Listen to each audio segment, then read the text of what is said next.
ऐसा जो है कि वहाँ पे पूरा एक जन सैलाब खड़ा हो चुका था कि अंग्रेजों को डर था कि कहीं हम अगर 24 मार्च को देंगे तो पूरा जन सैलाब ऐसा आएगा कि हो सकता है कि वहाँ पे कुछ और भी तरीके के लोग जो है कि आ जाएंगे और तोड़ फोड़ शुरू हो सकती है, या एक ऐसा जो है कि उपद्रव हो सकता है कि हमें उसका सामना करना बहुत ही कठिन हो सकता था। इसलिए उन्होंने एक रात पहले ही इनको मौत की सज़ा दे दी, फांसी की सज़ा दे दी।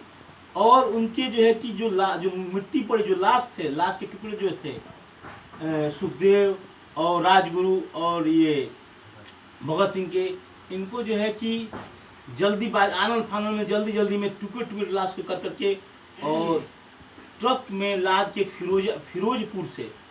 फिरोजपुर भेजा गया।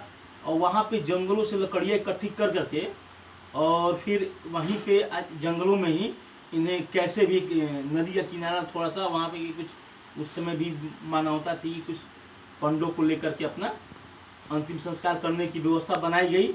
लेकिन कभी वहाँ से लोगों को ये भनक मिल चुकी थी कि लगता है कि भगत सिंह के साथ कुछ अनहोनी हो चुकी है, और उन्होंने उस ट्रक को जाते हुए देखा था और ट्रक में लदे हुए सबको पीछा किया था, क्योंकि कार और बसें तो थी नहीं, ना देर रात को रेलगाड़ियाँ ही थी।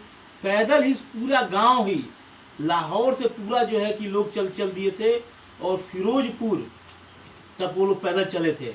और वो ट्रक तो आगे बढ़ चुकी थी, उन्होंने जला करके और जले देख करके और वैसे ही छोड़ दिया था उस लाश को।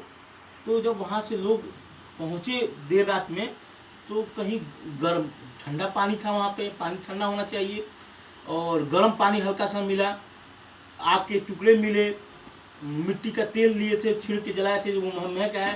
तो उन्होंने अंधेरे में खोजना टार से स्टार्ट किया तो मांस कुछ लुथड़े मिले और उन्होंने शक हो गया कि ये यही इन्हीं का लाश है। और बिटोर करके उन्होंने सुबह सुबह 24 मार्च को इनको जो है कि अंतिम संस्कार किया गया। तो ये ब्रिटानिया जो शासन था, इनको बहुत ही जो है कि डर था इनसे। ऐसा नहीं कि ये कोई आतंकवादी और कोई ये थे। ये 1929 8 अप्रैल 1929 को इन्होंने जो साइमन कमीशन था उसके लिए इन्होंने जो है कि एक व्यवस्था को न मानने के लिए एक बम फोड़ा। वो बम किसी को हतोत्साहित करने का नहीं था, वो बस सबको जनाना था।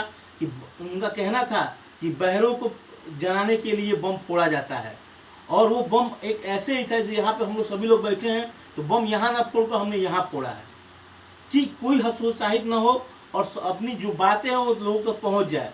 तो उन्होंने एक अपना पर्चा भी छपवाया था, Simon go back to Simon, go back to Simon, Simon वापस जाओ। और ये पर्चा सारा बांटा था। और उसी उनके बम के कांड में उन्होंने यही इन लोगों की एक मंशा थी कि हम लोग बम तो किसी को मारने की तो जा नहीं रहे हैं, तो हमें 2-4-10 दिन का कैद होगा, उसके फिर हम लोग छूट जाएंगे। लेकिन वहाँ पे कुछ गलत अलग ही हो गया, उसके में पकड़ा गया। उसके बाद इन्होंने जो है कि पूरा शासन ने इनके ऊपर देशद्रोह का मुकदमा ठोक दिया। फिर बहुत सारी मुकदमे इसमें चले और इनको पूरा फंसा दिया गया। जब ऐसा देखते हुए राजगुरु सुखदेव को भी लगा कि ये तो हमारा भाई फंस रहा है, ये लोग भी चले गए उस लड़ाई में और फिर वहाँ पे इनके साथ हो लिए। और तीनों लोग जो है कि वहाँ पे जेल अपनी हर बातों को इन्होंने लिखा, और इन्होंने कहा भी था अपनी जेल डायरी में बहुत सी बातें लिखी हैं। Jail diary